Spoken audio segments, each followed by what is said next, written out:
Moral story with 3K viewers اور پیارے بچوں، السلام علیکم۔ آج میں آپ کے پاس ایک عبرتناک واقعہ لے کے آئی ہوں۔ رسول اکرم صلی اللہ علیہ وسلم کے زمانے میں ایک شخص کی وفات کا وقت آیا۔ وہ جان کنی کی حالت میں پڑا ہوا تھا، جیتا تھا نہ مرتا تھا۔ آپ صلی اللہ علیہ وسلم کو اطلاع کی گئی۔ حضور صلی اللہ علیہ وسلم نے پوچھا، کیا اس کی ماں زندہ ہے؟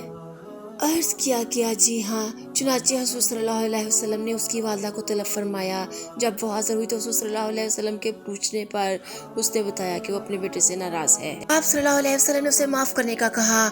اس نے کہا، اس نے میرے ساتھ بہت سی زیادتیاں کی ہیں، میں اسے معاف نہیں کر سکتی۔ آپ صلی اللہ علیہ وسلم نے فرمایا، لکڑی جمع کی جائے، اس میں آگ لگائی جائے اور پھر اس کے بیٹے کو اس آگ میں ڈال دیا جائے۔ اس پر بہت تعریف اٹھی اور عرض کرنے لگی، حضور صلی اللہ علیہ وسلم، اسے آگ میں نہ ڈالا جائے۔ حضرت محمد صلی اللہ علیہ وسلم نے فرمایا، اگر تم اسے معاف نہیں کرو گی تو خدا اسے آگ میں ہی ڈالے گا۔ اس پر اس عورت نے اپنے بیٹے کو معاف کر دیا، ساتھ ہی اس کی جان نکل گئی، اللہ کو پیارا ہو گیا۔ ویڈیو پسند آئی ہو تو پلیز لائک، شیئر اور سبسکرائب کریں۔ اللہ حافظ۔